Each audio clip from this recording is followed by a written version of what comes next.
गांव के चौपाल पर हर शाम जब लोग इकट्ठा होते तो सबसे पहले सबकी निगाहें गांव के बुजुर्ग दादाजी पर जाती। सफेद दाढ़ी, साधारण वेशभूषा और आंखों में अनुभव की गहराई, मानो समय ने उनके चेहरे पर जीवन का पूरा ज्ञान लिख दिया हो।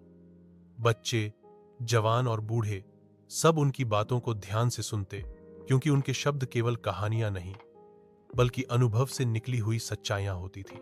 दादाजी अक्सर कहते, बेटा, जीवन में धन संपत्ति से अधिक जरूरी है संबंधों की मिठास।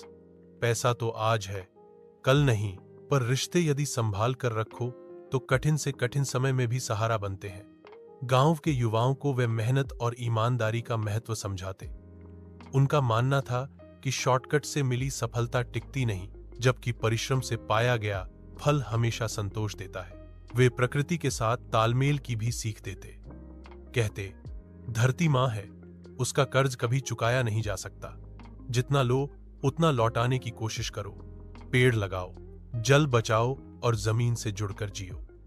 यह बात सुनकर किसान और बच्चे दोनों ही प्रेरित होते।